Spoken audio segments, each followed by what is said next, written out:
Hello there. Welcome back to the show. And it's supposed to be a holiday today, but the government is quite kind and thought that why not?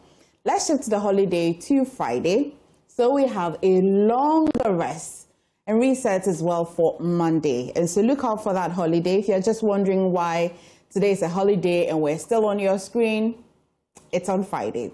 However, do you even know why it's a holiday today? I doubt. It is the Constitution Day. Today is the day the Constitution came into full force. It will be a good time to look at the Constitution, understand it, and even look at the review that is being proposed. What do you think about it? It's a very good time to have such a conversation. It's part of Matters Arising today. But guess who is on the wall, who we have missed on that wall? They are Hunter Pele on the wall this morning. Could you know, I've not asked you how your Christmas was? Because I worked. You enjoyed Christmas. And then But I went New Year as well. We're even, Kojo. We're so even. Kojo, let me just take a minute to wish Professor Douglas Boateng a happy New Year. He just sent us a message here as well. Happy New Year to you, Prof. Thank you so much for all you do today. His Nyansa Kasa features, you cannot walk into tomorrow while standing guard over yesterday. You cannot walk into this year while standing guard over 2025. Exactly. You take a cue from Nyansa Kasa today. Prof, good morning to you. But I spent the latter part of the year in Hunter West with my grandmother, my uncles, exactly, and my in-laws as well. I had some good time there. Had time to visit my father too. How was he? He's a strong man. Right. Yeah. So he gave us their Hunter Pele. Please go on and dribble. But you mentioned holiday on Friday. You won't have a long holiday because you're working. Interesting. I'll pity you from home. Yeah. Anyway, let's start off with the Ghanaian Times now. And it comes with a photograph of, Asante Otumfuo II in the company of some police officers there. And it says, culture must work with law, Asante says.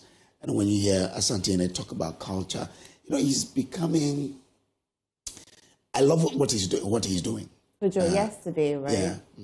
That speech he delivered is one of the best speeches I've listened to. You've listened to. In a long time. It was, you could relate. I mean, generally, the sentiment in the back room was even. Everybody said, that's a really good speech. Yeah. Very, very good. And very well delivered. Yeah. I mean, he makes you feel that every royal family should try to empower the heirs. Of course. If you know this person will one day become a chief or a king, educate the person very well. Yeah. He or she will come to the throne with a level of, a personality built on knowledge, wisdom, somebody who would let you know that education is very important. Whilst you're that, the people you're going to be superintending should also be empowered and educated. Yeah. Imagine you're so educated that the people you're chiefing over do not understand your...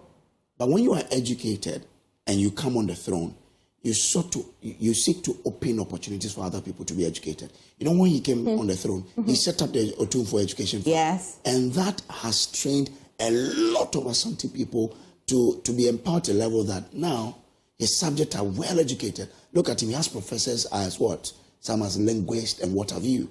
Because it's very relatable what you say. My father is a chief as well in the Bakpa traditional area, Mafi traditional area as well. And he's a trained teacher. And when I was young, and now I understand, the training college which he taught so many years, Peki Training College, I saw that most of the people from the communities, in fact, most of the people, he had to bring them as well to get some education. Yes. He said that what's achieved without the people understanding how you want to rule them. And you have just... I mean, I love him. I love what he's doing. Yeah, I mean, and he makes kinship so beautiful and attractive. Well, get details of that story on page 21 of the Ghanaian Times. DJ condemns assault on journalist at Kaswa. And when I watched the video, I was so angry. So angry that when I heard the PRO say what he said, I couldn't believe it. And when I was going on top story, I asked, are we talking to him? And they said he's not picking the call. It would have gotten him. Yeah, because Fosti dealt with him very much on the pulse earlier. I wanted to.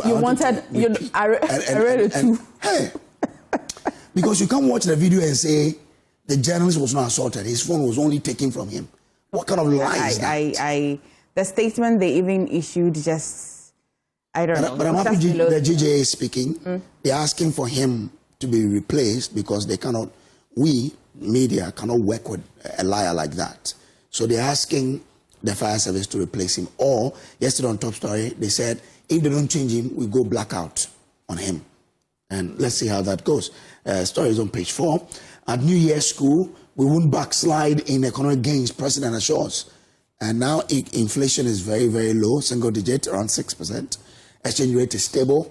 So if they say they won't backslide, it's happy to hear. We are told our international reserves is an all-time high, $13-point-something billion. It's good. So if we're going to keep marking them by this, if the president says they won't backslide. And this is a story I'm interested in. RUFAC is the Rubber Farmers Association of Ghana. They are rejecting calls for total ban on raw rubber export. Okay. The argument is that GREL and other processors do not process the rubber. All they do is to dry them.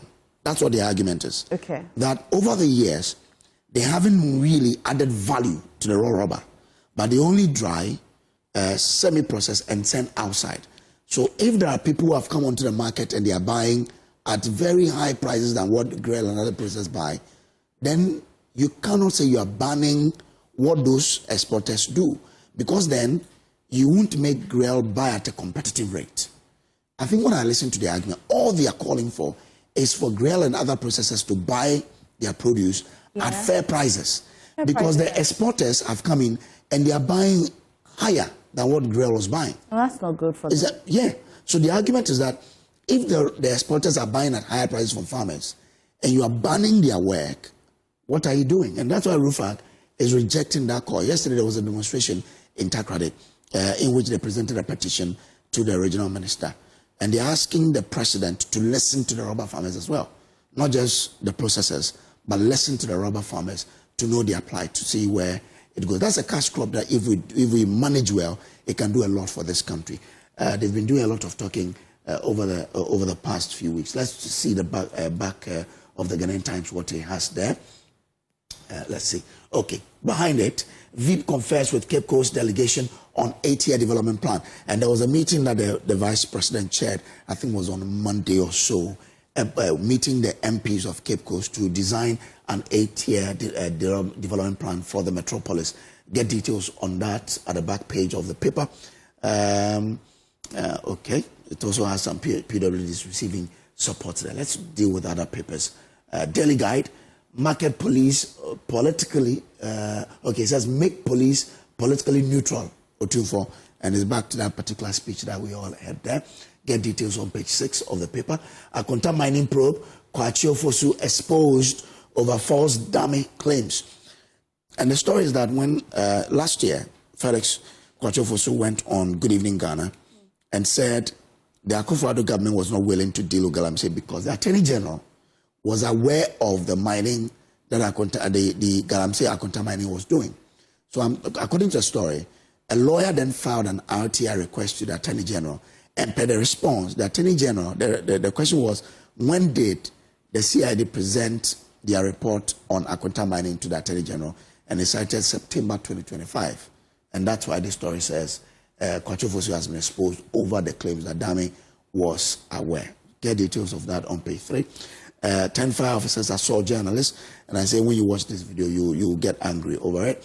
I'll deliver lasting economic reforms, President Mahama is assuring. Those are the stories on the Daily Guide, on the front page of Daily Guide, but there's a lot of stories in there. Let's see where he goes, but let's do majoronline.com and then we can wrap it up. Mahama marks 1 year in office with National Thanksgiving at Jubilee House. We'll keep an eye on that. Joy News launches Roads of Peril on January 8 to expose dangers lurking on Ghana's roads. So look out for this particular, story that we'll be doing. And we'll be doing a lot of stories on the dangers on our roads. And MFR will be traveling to the Western region to bring you a lot of roads on peril. There's one road that I think Ghana needs to pay attention to. Which one? The road between Agona Nkwanta and Discove. You know why? Because Discove is the place that holds our referral hospital. So it means that if you are in an emergency situation in Agona Nkwanta, the only place you will be taken to is Discove.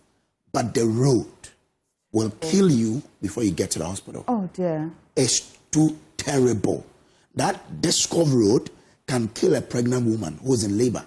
Oh, before it. Look, last year I did a story from the Cape 3 Point road.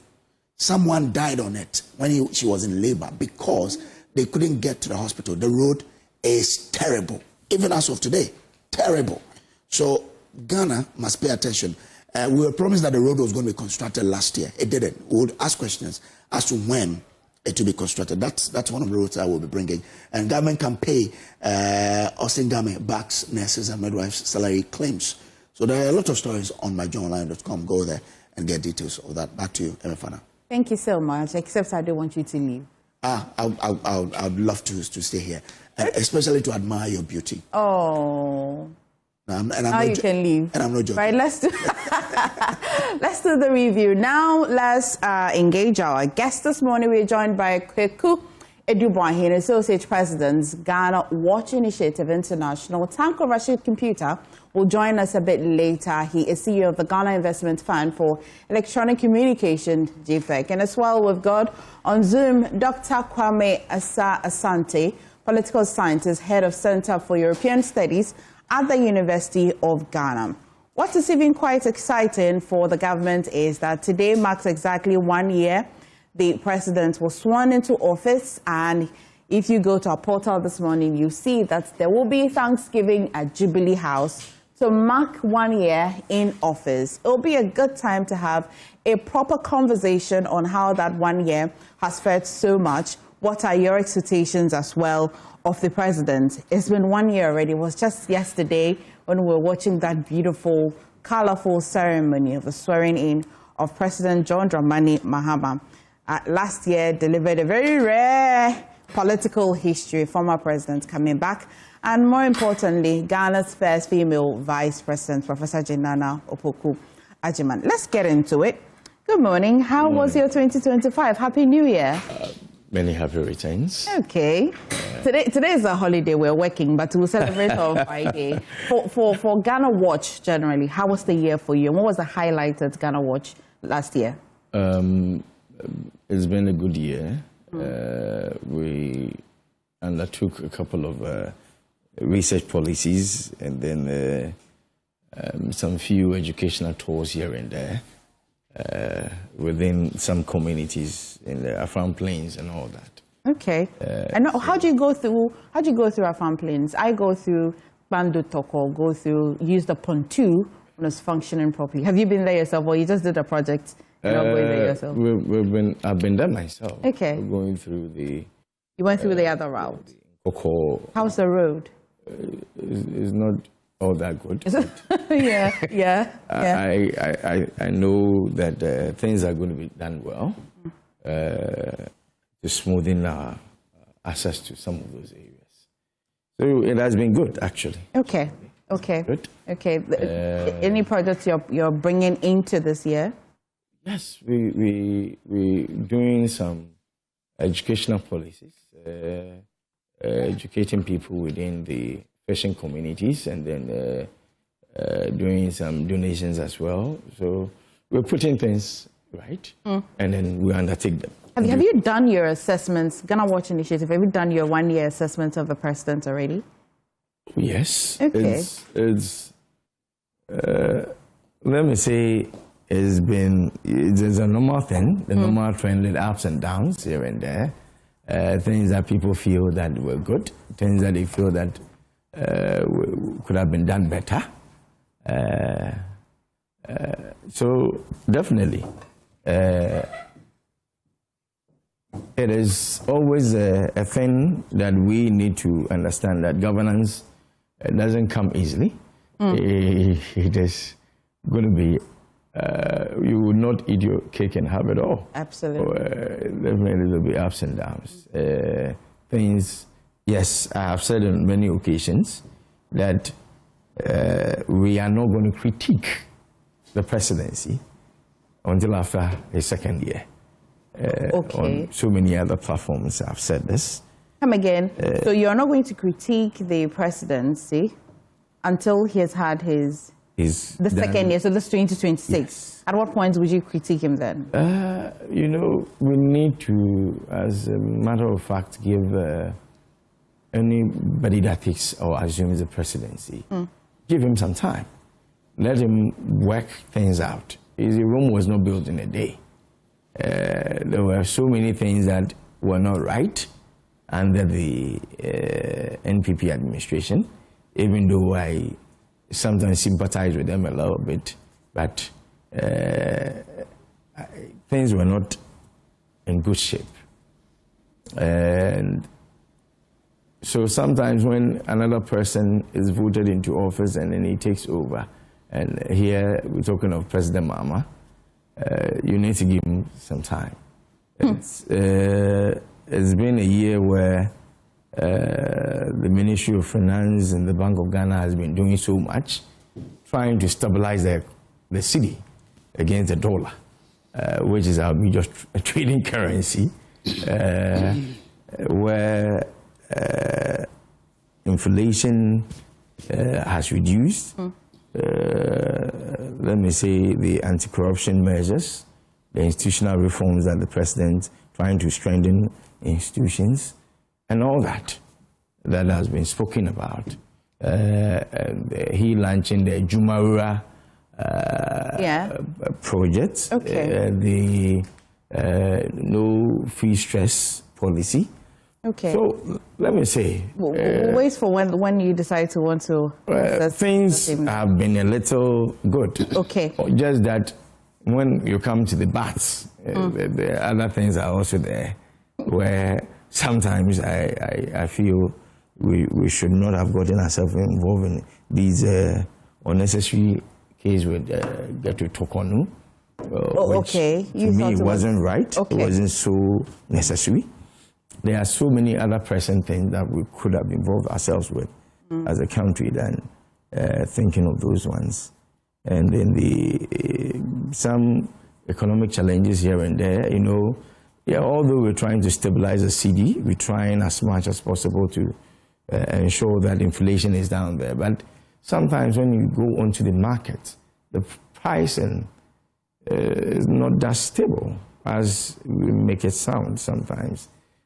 Which I think the ministries should be out there looking at some of those, because the prices are relatively not cheaper. They are not just going down as inflation. Yes, it's a single-digit inflation and all that. So you expect that there should be a synergy between the market and then what's on ground. On ground. The inflation as well. Yes. Let me take. Good morning. Good morning. Well, so I understand that you can only stay with us till about 8 a.m. Yeah. You know, because today, you're en route to where? Yes. Today is our day. Today's our day. Yes. It's a day for Ghanaians. 7th. Our day. It's our day. You know, students will always have what we call our day. Yes. Yes, Ghana to our day is 7th. I mean, so that we regain our independence on 7th January 2024. So we need to thank God for that, for bringing back our independence, I mean, which was mortgaged to some group of people who thought the country was for them. And they were rubbing shoulders with everybody, misbehaving across every sector of the economy. We gained independence over 60 years, in fact, 48 years ago, I think. Let me check my years again. He's my good friend. You have lived in this country. Mr. Rashid, you have lived in this country for years. We have celebrated independence this March every year. And it was only 2025, 7th day of January, that we had independence. When you had your independence, 57, and became republic in 1960. From 1960 up to 2024, do you have any history book which the president went to a function and asked the chiefs to get up and greet me? Have you ever seen that? F.K. Bois, the renowned historian who wrote a lot of history books for Ghana, go and read, where chiefs were revered. They were part and parcel of our struggle to get independence. A president came in under this republic that we are talking of, and he was asking chiefs to get up and greet him. Was that not this thing an example of dictatorship of slavery type? That was what was happening in this country. So the soul of our democracy needed to be arrested. And thankfully now we're able to arrest it on 7th December 2024 and brought back the independence again. Okay, so now the chiefs are yesterday's MTC, look at the headline, beautiful. The paramount chief Asante Kingdom came to the police. Beautiful, looking so beautiful. The respect they accorded him and everything. Do you think under the former administration you could have seen this kind of thing? He was there telling them they should get up and greet him. He was carrying chairs everywhere to sit. And you saw it. So when I'm saying, you see, it's a fact. We shouldn't run away from it. And that is why the president yesterday, listening to him at the New Year school, he made it very clear that he's going to set a standard that even the next person coming on will not slide back to what we went through. We will continue that standard, and that is what he's doing. Okay. We have integrated our governance structure to our traditional culture to the extent that Ghanaians are now feeling that they are proper Ghanaians. Okay. Go to the embassies and see how many Ghanaians are now trooping there to go and get visa and run. I won't go to the embassy. I'll go on Zoom instead and go to Dr. Asah-Asante. Dr. Asah-Asante, good morning. I've wished you a happy new year already. Good morning. Yeah, Tanko Rashid is leading me to the embassy. You just led me to the embassy. I don't want to go there. I want to come to you. You are with the facts. You are with the data. You have done the research. He says that we gained our true independence just last year, especially because of the comeback of a former president. More importantly, today is a Constitution Day. It's the day as well that we saw in the president. How do you feel about today? It's a normal day for me. Okay. Simply because there are a lot to do. Yes, I'll not go into the route of my good friend Rashid, but today is a good day. A normal day.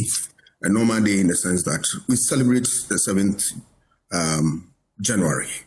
That is the best of this republic. But what can we show? Obviously, there are things we can show, and there are things we don't want to be associated with. And there are things that we need to correct.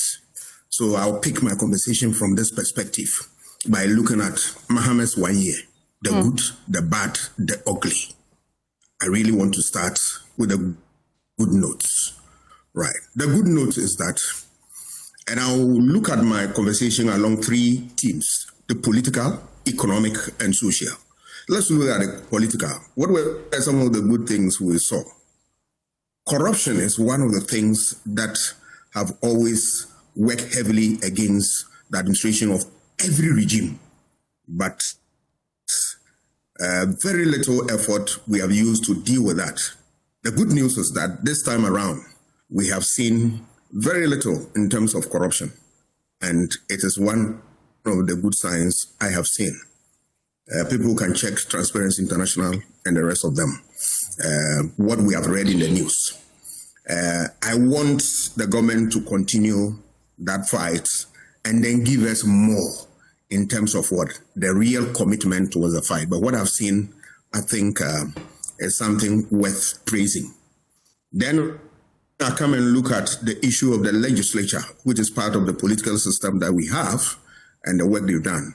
We saw the way government put into office quickly a small member executive made up of ministers who were nominated, quickly names sent to Parliament. Parliament did a great job by vetting them. So in no time, we had ministers, a body of 60 ministers. That's a good thing to reduce the bill on what? Ministerial appointment and what they take home in terms of salary, emoluments, and the rest of them. 60, even though I would have loved to have 19, or both regional ministers and NAMA ministers should be 19. But the president says 60, and in no time where Parliament work on that, and then we've seen them also busy working. It is true that the vetting went well, but some of them, you realize that the questions posed to those people were very unnecessary and all that. But it's a learning curve. Parliament always learn, and then they will move on. In spite of the fact that there is a very small minority, but it's a very potent minority, even though I know from the word go, it is also a weak minority, because in terms of numbers, they will overcome them. But Afenyo Markin and Co. have not, left their guards. They always continue to hold government answerable and hold their feet to the heat of political accountability. That's the essence of good leadership. Yes, and I praise that. I also look at the issue of the judiciary. Yes, a lot of things have gone in there. The processes that we've seen leading to the installation of a new chief justice has all manner of pluses and minuses, people, depending on where you stand. But at the end of the day, we have a judiciary that is working and is working effectively for this state. Issue of Galamsey is one of the ugly that I have seen. Yes, government has put in a lot of effort to deal with this. But my surprise is that, look, a lot of people who have been arrested are not put before court. What are we doing? We still have the water in very contaminated stage, and it has worsened in recent time, and I don't expect the government to sit down without fighting. I acknowledge that the 9 months work and all the rest of them, but we want to see more because we have seen turbidity levels getting worse. Look at some parts of Central Region, they are buying gallon of water for 5 cedis and all that. And these are early warning signals to the government. If they fail to address this, I'm afraid it's one of the things that can send them to home. I can assure them, right? But they have to work well. Another ugly spectacle is not created by the government, but government inherited that, is the issue of the Boku conflict. And, we don't want conflict in this country. But hey, if we are government and we are faced with it, what do? But the good news in this area is that the government also found it necessary to continue from where Akufo-Addo left off. That is good, because if you read the directive principle of state policy, we're saying that anything that the state put money in, any policy, the new government must continue. So the government continue from that. And we've seen the work of Asante in that direction and what is happening now. Right. The issue of Constitutional Review Committee, that is Prosecutive Press Committee, fantastic one. This is long overdue. But I was not happy when Professor Fiajo's report was not implemented under Mahama. But I'm sure that is where President Mahama took a cue that this time around he won't waste time. So he commissioned this group and they've come out with all manner of ideas. Some we accept, some controversial, and all. But that is the essence of what a committee is required. A report. We are going to look at it, interrogate the issues, and we'll make the best out of that. But I will urge the president that in no time, let the conversation start, and then we'll get to the bottom and implement it. All right. And then the issue of one of the ugly spectacles I've seen, the issue of arrest, detention, and bail conditions. All right. Yes, if you have gone against the law, you'll be arrested.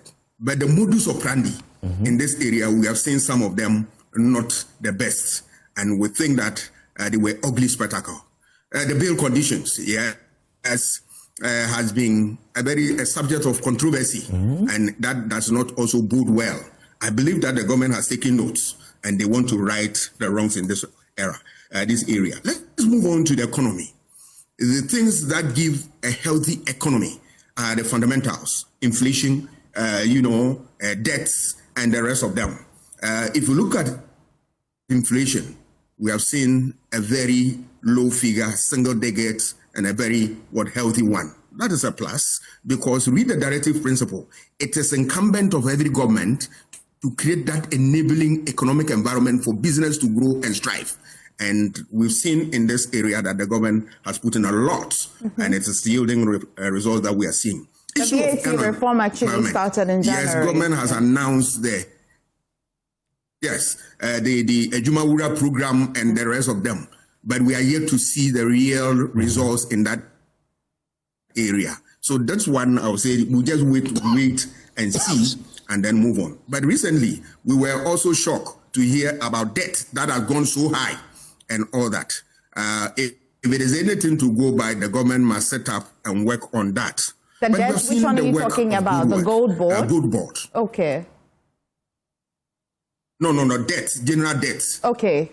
I mean, you saw a story said that the state debt has ballooned to a certain level and the rest of them. Right. Issue of gold board, has been one of the controversial is, but for me, I see it as positive because whatever it is, I'm not an economist, but I am seeing stability in the economy and the evidence is out there for everybody to see.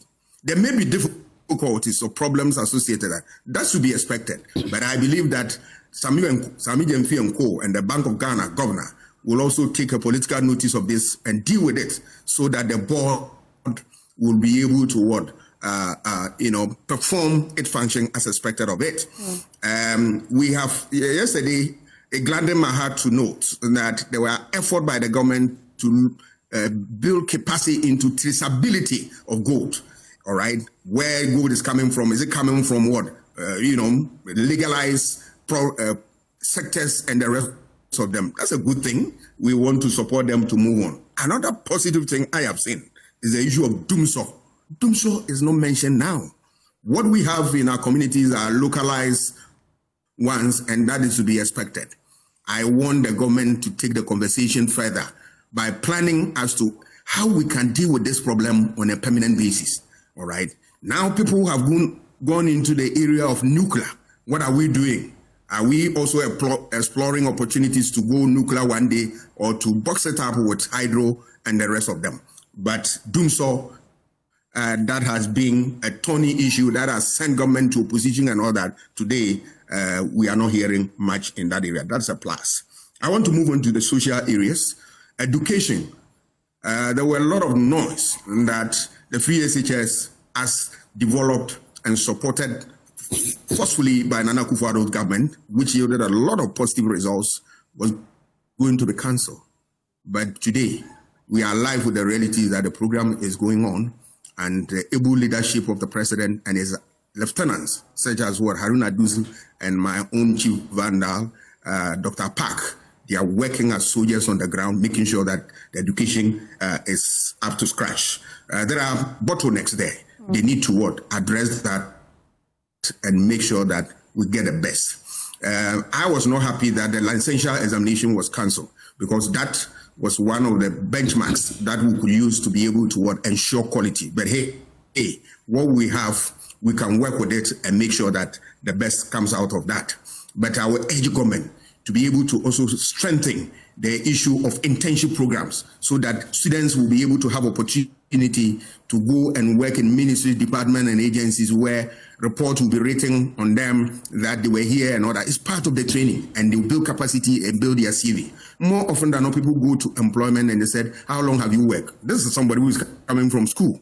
Where is he going to get that experience? But internship could offer that. I was a student in Graduate Institute of International and Development Studies in Geneva, and every semester, you will see students getting letters to go and undertake internship program. At the end of the day, it creates job opportunities for them and all that. This one sure area that the government can tackle and deal with unemployment and all that. I was a student at Ghana Institute of Journalism, where after 1 year of lectures, you go for internship from one media house to the other for 6. And I was looking for a job desperately at the time when I finished a degree, and I wrote 50 applications and no job. I went to School of Journalism, and through internship, I got to Chronicle and I was employed and I started working. So internship is a good thing. Let us strengthen it.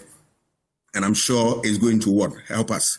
Issue of the health, Akufo-Addo started something beautiful about building a health infrastructure. There's no doubt about that, even though there were problems with some of them. But the good news is that government is a continuum. So this government is continuing from where the previous government left off. We want to see more emphasis in here Dr.Asah-Asante, to deal with the challenging health conditions that we have in this country. What I'm going to request is that because today is a special day, both the Constitution Day, both the day the president as well as doing a Thanksgiving, and then your good friend here as well has to go because he has a program at 8. I'd like you to pull the Constitution review document so we can have a proper, casual look at it, some of the recommendations that you don't like and you like. When we have time, you then continue with your health and then the other areas that you would like to review the government on. I'll be back in the studio, and then you take a minute to pull that. Fair point. Fair point. Okay. Yeah, Mr. Rashid, so you say you have to leave us Yeah. shortly. That's why I'm going to come to you. Very well, very well. But you people, we voted together in December. The 7th January, we did it together. It's time to do party, and you people have taken us out. This is not party. Is what? It's Thanksgiving. But Thanksgiving, why have you taken us out? No, everybody's invited. It's at the forecourt of the Flaxar House. Okay. It's an open program. Today, we are thanking the good Lord for having brought us this far. You see, we are not like the Kenke eaters. When you go and borrow money and come, you go and organize Kenke party. And now when they ask them to come and account for the money, they are running away. They are all over the place. That is not the type of government we are running. Our government is a government for the people of Ghana. And so we are giving thanks to the good Lord for making sure that we have survived 1 year without any scandal whatsoever. Unprecedented. Since 1992, we've never seen this. A government in office, and I'm happy my learned academician, Dr.Asah-Asante, has just mentioned it. For 1 year in government, no corrupt activities, no scandal whatsoever. I think we have to thank the good Lord. The leadership quality of His Excellency, John Dramani Mahama, has permeated through his appointees. And that is what the hallmark of reset agenda. To reset the mindset of the appointees first, before the people that you are going to govern. In 1 year, what would you say was your expectation of your own government that they didn't do? Oh, that we didn't do. No, we have what we promised Ghanaians for the first 120 days. We were able to achieve that. It's something that you thought that, of course, I belong to the NDC, but I would have thought that they would do this better or could have done No, I have not seen Everything that. is perfect. Actually, what we promised for the 120 days, we were able to achieve that. Chiefly among the one was the one they were talking about of. 1 year. Yes, the 1 year. After the 1 year, it's a continual process. But you see, the campaign promises, the manifesto promises, hinges on timelines. And then the first one we're talking about, within 14 days, we should be able to form a cabinet. We did that. And we said we're going to use 60 ministers. In fact, for some time, we're using 58 until they appointed the other 2 to make it 60. The unfortunate incident of 6th August happened, and we lost 2. Now we are running the country under 60 ministers. Unprecedented.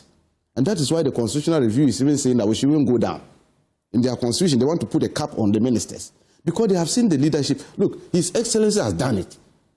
And now people are in opposition, and you see their special aids. Opposition party having special aids more than 50. You make mistake and give such a person the presidency, you are finished. And that is what we are looking at. And so we are saying that everything that we promised within the timelines, we're able to achieve that. The last one was the repeal of this LI. thing. Why did you have to allow? Why did you allow all of that to happen before you repealed You needed it? to engage. The fact that it was your own campaign promise. That is why I say it was a process that you needed to engage. How? Yes, we needed to. No, but there was no ambiguity in that promise. That we're happy that you have repealed it. Yes. But it allows us to want to interrogate some of your promises further. It is as if you make the promise, when you get power, you want to backtrack a bit unless we put a bit of pressure. No, that is what I'm saying, that the thing is, it has to do with a process. You needed to make sure that you engage. You tried to want to amend it slightly. No, that was what the legal luminaries were saying, that there was just a clause that you needed to take out. And then we said, no, we promised that we were going to repeal the whole thing. But lawyers, with the way they do their things, they'll sit down, they'll come with all the legal arguments and all that, and think that, look, why do you have to take the whole law out? Why not just pick that article, that clause, and then it's good to go? Changed? But we said, no. A promise is a promise. We promised Ghanaians that we are going to repeal the thing. Go ahead, prepare the new this thing, send it to Parliament, let them take it out. And the president was clear in his mind. And that's why when we promise, we deliver. And that is the type of government. That's why Ghanaians respect. You see that his rating is soaring. Every day it's increasing. His rating as a president of this country is increased. I'm not surprised. Every facet, if you look at a civil society and other group are asking that he should continue and all that.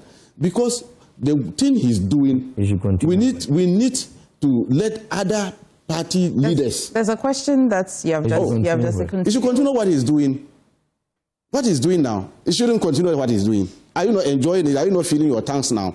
Everybody is feeling his tank. You go to the pumps, market is full now. Look, you saw it just recently, Christmas. Do you know that fire service had to send water tanks to be pumping on people?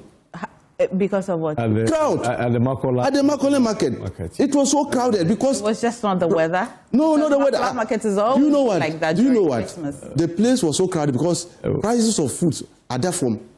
So everybody, so everybody, Abam Papa, they were rushing to go and buy plenty. Dog is even smiling. No. So that led them to from prices are that from. No, but he says that we're not feeling it. No, that's what I'm saying. They are enjoying it now. That's what I'm saying. The price, just as we speak now, you know that pumps have reduced. Prices of fuel has reduced again this month. So we see we have made governance so sexy to the extent that Ghanaians are feeling it, that we are part and parcel of the governance structure of this country. That is what Reset Agenda is about. And I'm saying that Ghanaians should give credit to His Excellency John Dramani Mahama for resetting the minds of his appointees. Okay. That reset, I'll repeat it, because I'm part of it. And you know what he told us? You have been sent to your office to preside over a resource that belongs to the people of Ghana, not you and your family. Okay. So know that resources belongs to Ghanaians. Make them enjoy the resources that you are going to preside over. And that is why we've survived the 1 year without any scandal. Okay. Because they are watching you. And everybody is watching. But they say that, economists say that you're not spending. You're not spending in areas. You spend prudently. Because you have money, you should just walk to the bar and start drinking galloping beer by heart. For example, you don't do that. You have a budget to create jobs and you don't spend it. That amounts to the number of youth that are still unemployed. Do you know the number of youth who have been employed from January 7th up to date? I don't know, but I know the number of youth that are unemployed. Yes, 1.3 million. The problem is we're being equipped with a knee-jerk program. You remember that thing they brought, NAPCO, or what they were doing? Was that the employment? The backlog of them are on our head. After 2 years, even some of them, they were not even paid. All this problem was created by MPP and Nanado and his group. You see, we have to now... That was why they were voted out. Yes, then that is why we have come in and we are resetting. Power now. And that is why we are resetting. Is that not the resetting we are doing? To open up space in order to bring them in. Okay. We promise that this year we are going to recruit over 800,000 of them. It's in the budget. And this thing has been put in place. The 2025 budget, the 2025, how much was allocated for employment creation? How much was spent? It was reset. You are now resetting. How could you have been spending on this when you are resetting and trying to put the country into back? And I'm saying that when you were chasing people to bring out your money that they've put in a hole, dug a big hole and say hallelujah, everybody should clap for them. How are you going to employ people with that kind of problem in your head? Some people will go and open bank accounts in their rooms and stash all manner of monies in there, all currencies across the globe. How can you go in to do that? Okay, and then we are asking for them. Before we get into the constitution. Is it what we have to be careful with when we want to say some of these things is that, listen, NDC came at the background of a lot of the youth of the country looking for jobs. And then there was this mantra, 24-hour economy. Right? It's a process. It's a process. You know that. Alaji. It's not an event. Alaji. It's not Alaji. That was your flagship program. That was your flagship program. To be fair, that is a flagship program. Yes, and it's doing it. DVNA is doing it. Gapua is doing it. It's 24 hours. Go to Gapua now. People are we are not saying... You see, when you tell people... And then you say, oh, I'm going to give you jobs. It's going to run on a 3-hour shift thing and all that. And then all the youth, the teeming youth, listen, we are in a country where it's getting to a point where it's going to be very critical for all of us. And it's a national security threat. The number of people out there, 1.3 million graduates that do not have jobs. Mind you, the universities are still churning out a lot of people coming out. We have the uneducated as well, that we are not even talking about. So it's a whole national security threat. There will be a day when some of these people walk onto the streets and come into our homes and start. But you have also acknowledged that there's some good strides. Does that give you some confidence in the government? Listen, I have said it, that they are doing things that I think they are working on some good paths. We will not sit here and then say that the presidency has done nothing at all. Yes, they've been good, some good achievements. I've mentioned them with the 1 million coders thing and then the Jumeirah policies that they are coming up with. Yes, good. But we were expecting some, if you may, on the 24-hour economy thing. It was launched. There was a seed money that was put in the thematic areas as well. But then, Alaji is telling us it's a process. Yes, we understand. It should be a process. But if a government does not create, what I am expecting is that one good thing that I saw that I applauded government for was the starting of tour operations. Right. A very good thing that will maintain people within their job spaces, would create more job opportunities for people and then all of that. And then would also help the economy, because there's a lot of forex that you need to go buy crude, to go buy AGO, automotive gas oil, or PMX, which is premium motor spirit or petrol as we call it, and bring them into the system and sell at the pumps and all that. And then you see a lot of the times when people want forex to go and buy some of these things, it becomes a problem. And then the industry was being controlled by the private sector, because I wouldn't go and bring in my petrol or diesel and then government will come and tell me sell it at this rate or that rate. I would definitely come up with my own pricing and all that, okay? Because if I'm buying it at the refinery out there for $590 per metric ton, I'll come and then probably sell it at $700 so that I can make profit out of it. And so government could not have controlled that system. But the very moment you operationalize toll and it's working, what it means is that we are going to be producing or refining almost about 45,000 barrels per day, okay? And then it helps the industry. So pricing of fuel and all that will go down because they are refining them here in Ghana. And then you create more job opportunities for people. That is wonderful, okay? And then it's a thumbs up for presidency doing this. But listen, we need to be serious and take some of these job issues very serious, because the unemployment situation, Alaji, we'll employ them. Telling you, okay. We're going to create beautiful jobs for them. Mr. Tanko, yes. Have you seen of course by now you have seen the Constitution review, the committee led by Professor H. Kwesi Prempeh. They're done with that and they said that they have presented it. I recall when I saw the setup of the Constitutional Review Committee, it says that the committee is expected to identify and address the gaps and the challenges with the implementation of previous constitutional review work done by the 2010 Constitution Review and the 2023 Constitution Review Consultative Committee, engage key stakeholders to solicit their views on the proposals for the amendment of the 1992 Constitution and make actionable recommendations aimed at enhancing democratic governance in the country. Of course, I see that Prof has been explaining why the appointment came with such requirements, but they had to do further. It looks as though they had to go from scratch and then recommend completely new, actionable recommendations. You are at the top of government. Tell me why the committee didn't stick to exactly what the president set them up for. You see, the Constitution belongs to the people of Ghana.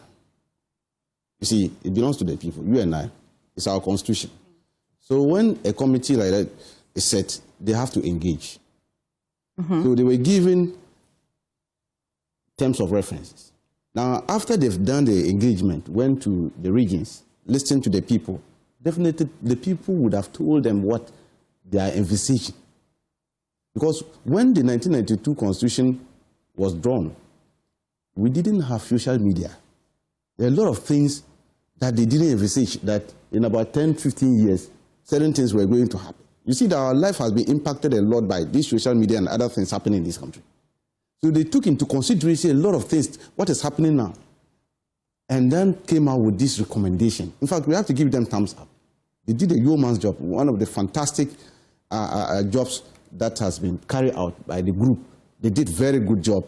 The president, in his New Year message, thanked them and said the government is going to study it and implement their recommendation to the fullest. So very soon the white people will come out on that. And I can assure you, you see, if you look at the Constitution Review Committee, their report critically, take time and study it. Look, that report, if we are able to implement it to the later, I can assure you, it will...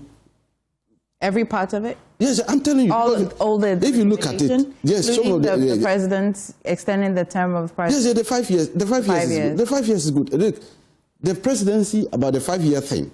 Even the former president, President Nana, President Kufuor, did mention about it when he was leaving office. He did mention about the issue about the 4 years. We do something about it.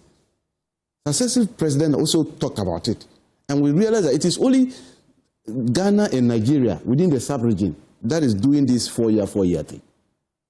And you will see that even our main opponents now, they also agree to that fact.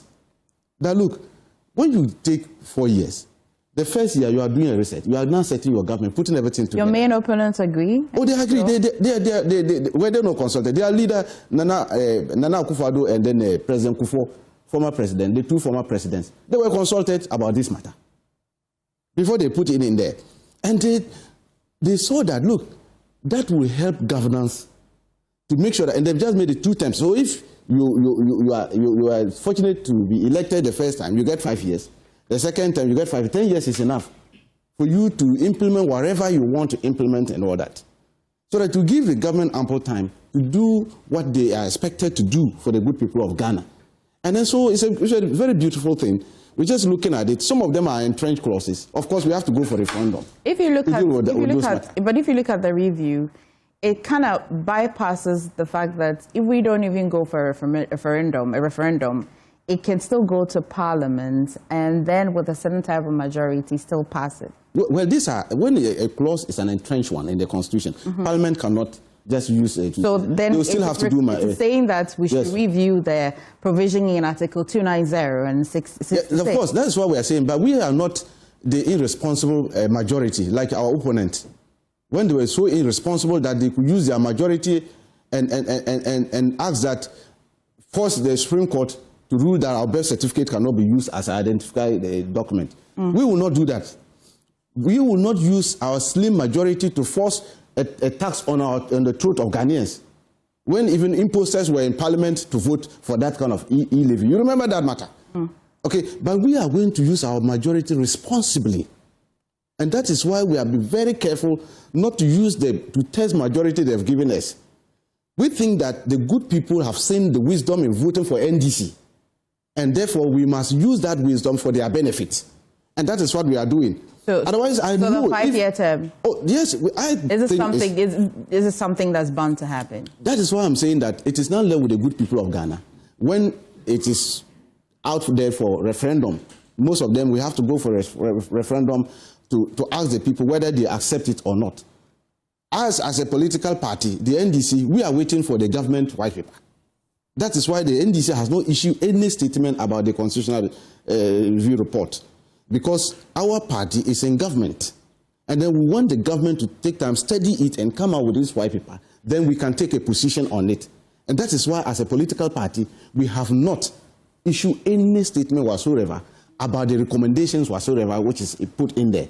Because we are careful, we want to be sure that we allow our government, which is going to be the implementer of it, to study it and come out with this white paper which the aspect that it agrees on and the aspect that it thinks that, no, this one there, we have to put it under the dustbin. I mean, so for now, that is our position as a political party, the NDC. We are a very responsible political party.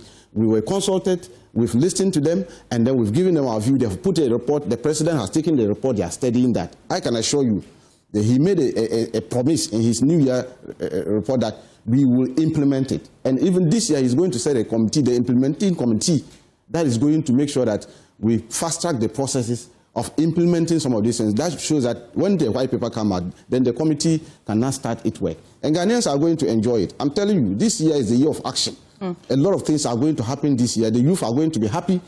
They are going to be very happy because a lot of them will be employed. Our route networks are going to look at Accra, Kumasi, dual routes. He said it yesterday. He's going to cut the sword this year. Before, and we'll have a lot of your things time is nearly, I mean, in fact, yes. Your time is up. I would go to Dr. Asah-Asante, but let me stay with you quickly. Well, I won't say 2 elections because it was just yesterday. Unfortunately, the Ayawaso East MP was late to rest, so I won't say that because you have not declared an election over the Pandai is looming. But sorry to remind your loss yesterday. But what are the plans for the Ayawaso East? It's actually a terrible news to us when we heard his demise. We least expected it at all. Such a fine gentleman, an astute legislator, down to earth, very respectable this Muslim cleric. I mean, in fact, this is the fourth time. It's somebody that the constituency respects a lot. He was down to earth. He was a silent type, but down to earth. He knows what he was about. It's just unfortunate we lost such a handsome man at this time of the year. We didn't expect it coming at all. So the party is still processing the loss, and then we want to give him a befitting funeral. He's a Muslim, and then in Islam they say Allah gives and Allah takes, and so he's back to his maker.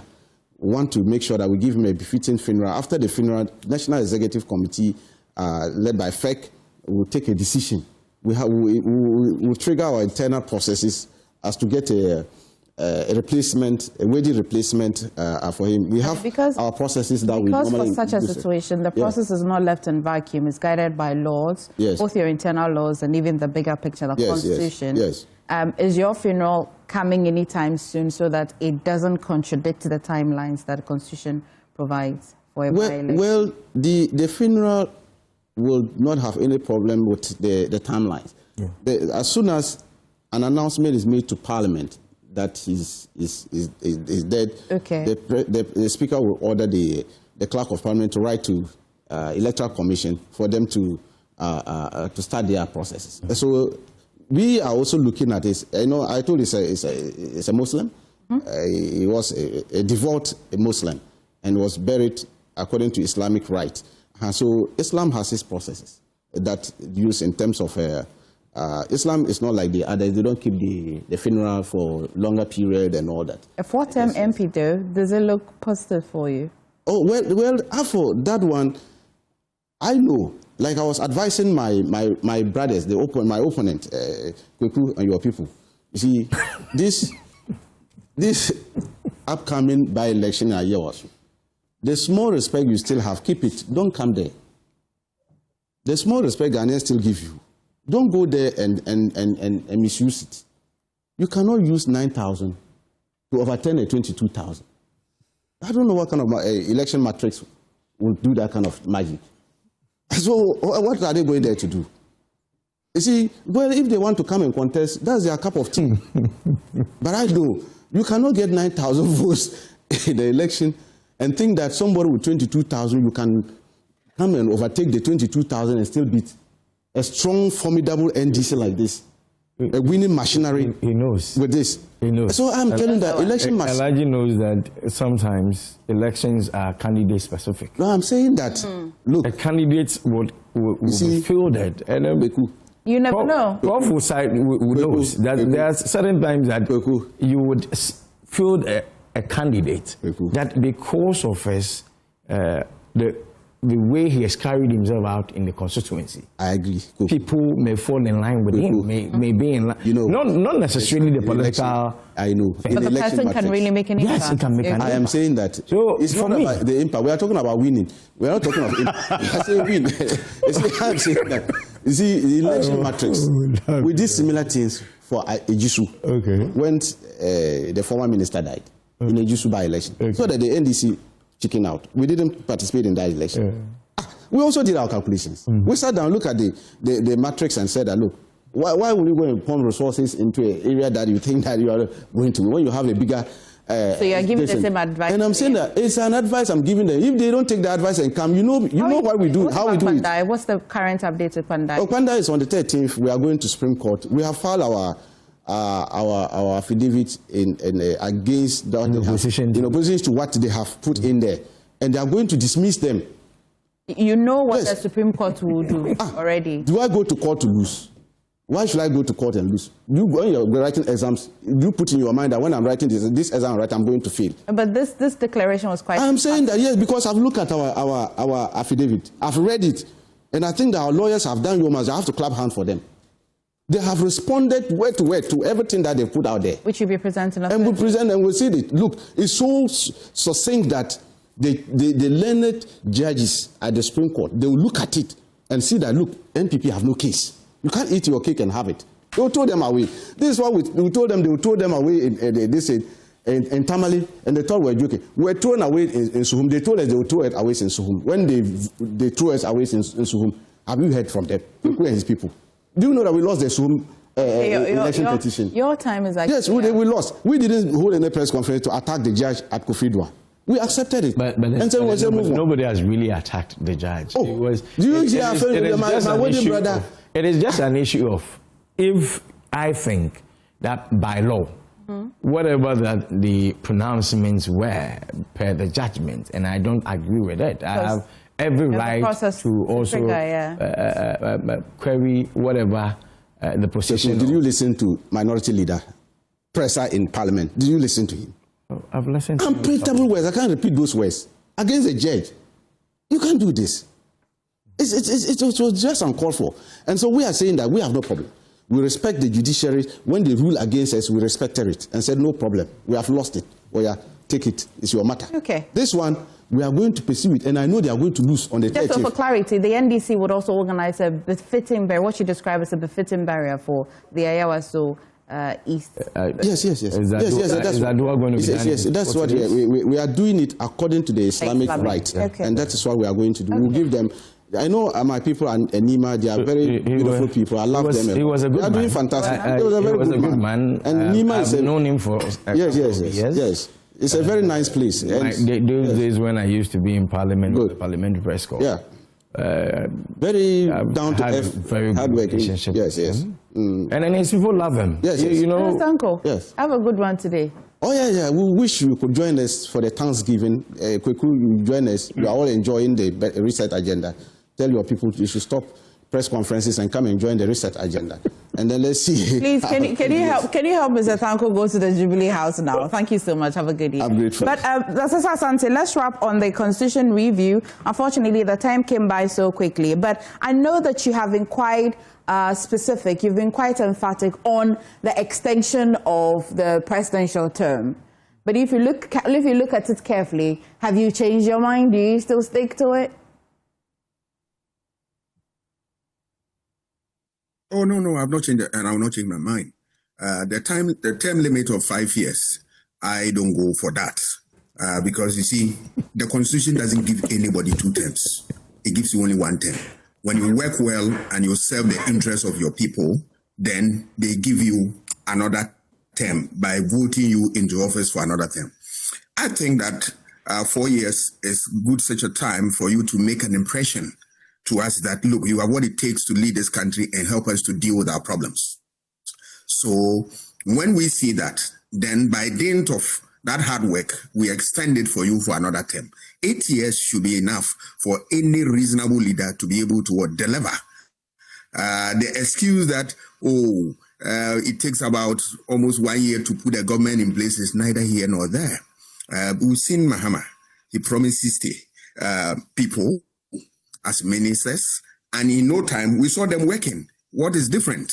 I mean, and that is why I like the proposal that we should have election period. So the 5-year period, I am against it.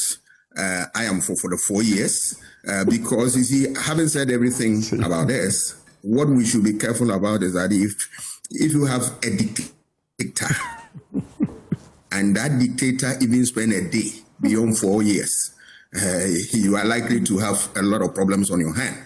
And we look at these things in the light of some of these things, so that at the end of the day, we don't create democratic lunatics within the political space who will come and cause problems for us.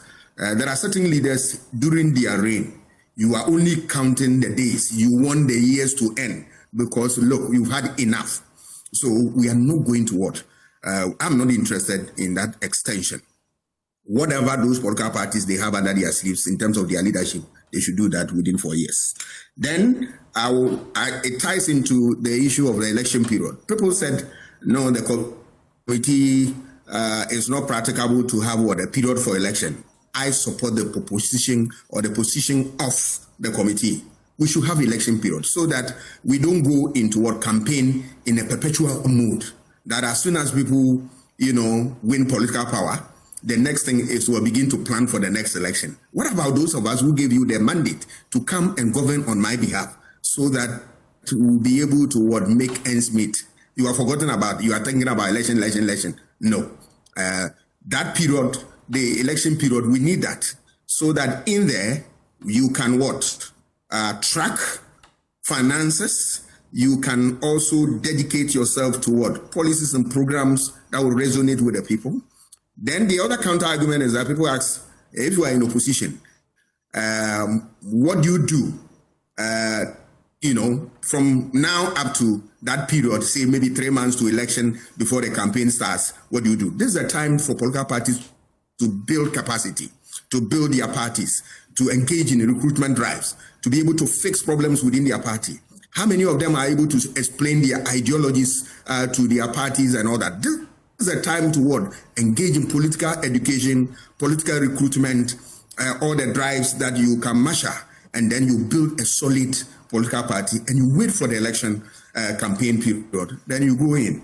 Let me just give a few examples about countries that where election period they give. In Canada, the minimum length for campaign is 36 days. In Australia, the campaign must have a minimum of 33 days. In France, campaign lasts for 2 weeks. And in Singapore, campaign takes between about 9 days. And Israel, they are talking about 150 days and the rest of them. It is doable. And that I argue strongly for this. And I believe that Ghanaians will also support this cause.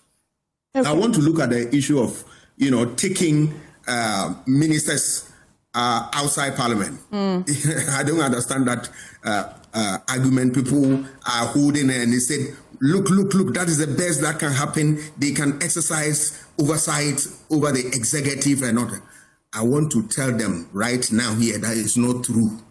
We have seen Ghana has at least practiced a parliamentary system of government in 1969. Why did we abandon it? Why? We came to 1979. The system of government there was presidential, pure American system. Why did we abandon it? We decided that, look, let's have, a merge of the two. That gave birth to the hybrid of the 1992. Why do we want to abandon that? It is not the issue of the system. You can change all the system. But the people who drive the system, if they are not patriotic, if they are not honest, if they don't have leadership qualities, if, they don't think about the interests of these people, a lot of things, you can change all the system, it will come to naught.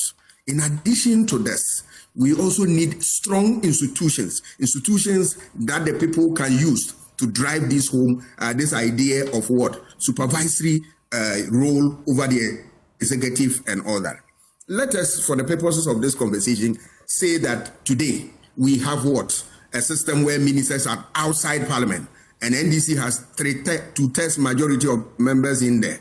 Do you think that they can exercise full oversight over the minister? The answer is simply no. Simply because you have what? Party loyalty, and then, the people owe allegiance to their party so much than to the state. Yes, the party discipline is so strong that if you decide not to play ball, the party can whip you to line, and they can get you out of parliament, right? We have seen examples. PCRP Ofori, when he decided to take his own party on, you saw what happened to him in MPP and all that. So I believe that cannot solve any problem, because it's not the case that we have not seen at least some of these systems before. We have. But why, if they were working well so for us, why did we abandon them? It is the people who drive this system that matters. Doc, we may have to continue on the review. We may have to continue on the review, maybe within the week or next week when you join. So I will note where we have ended, because I'd like that you take it step by step exactly how you're doing it. For whatever reason, the time just comes and it goes quickly. But Kweku, I want you to just respond quickly to a few of things that he had said concerning the recommendations by committee. Let me say, I may not entirely agree with the 5 years. Doc on the 4-year term. I think over the years, from the days of J. Kufuor, he spoke about these number of years. I think he mentioned 5 years. Now Dunga Kufuor also mentioned 5 years. And then I think, even within the South region, like Dr. Rashid mentioned earlier on, I think it's only Ghana that is doing 4 years, probably. All the other, Ghana, Nigeria, all the other countries are doing 5-7 years. Let's give whoever takes over the office some ample time to do his work and then achieve something better. You see, the national development agenda for Ghana, it's usually for a 5-year period. And so if anybody assumes office and then he's supposed to be doing a 4-year period, by the time he's even done with the selection of his ministers and appointees and all that, he's already taken about 6 months. It's gone, Doc. It's gone. 6 months is gone. And so sometimes we think, I think that... Why should Parliament... Oh, no, go on, take 6 months to... Why should you take 6 months to appoint or put a government in place? You must do that homework when you are in opposition or you are outside power and know the people that you need, so that by the time you come, you quickly supply the name, Parliament go through. 6 months for what? When are you going to work? Unfortunately, sometimes people would even come up with their list and before they even are sworn in. But then, people would also pass through the back door, come and lobby. And so sometimes it creates a whole lot of how problems. Are you supposed to be the one paying for this? No. Listen. Unfortunately, we'll go on this debate. We may have to reschedule the conversation. Okay? You see, and then one thing he said that I agree with him is this issue of taking members from Parliament, ministers outside the members of Parliament. You see, this thing is crafted in such a way that it's supposed to help Ghana financially and economically. You see, that when we have members of Parliament assuming the position of ministers, what it does is that it cuts down on the cost, the monies we are supposed to pay. Because if he is here as a minister and is a member of Parliament, if it's 7,000 that he's supposed to be paid, it's only, I think, 1,000 cedi or something that is added to make it 8,000 as his payment, as a salary. So it cuts down on that burden on us. So if you say we are going to go and then take people outside Parliament to be ministers, it means that we are still going to create another budget altogether for them. Well, Kweku, I promise to pick up on this debate. Okay. All right. There's so much questions to ask on this, but this is News Review. But please stay. There's a conversation coming up. They're Hunter Pili.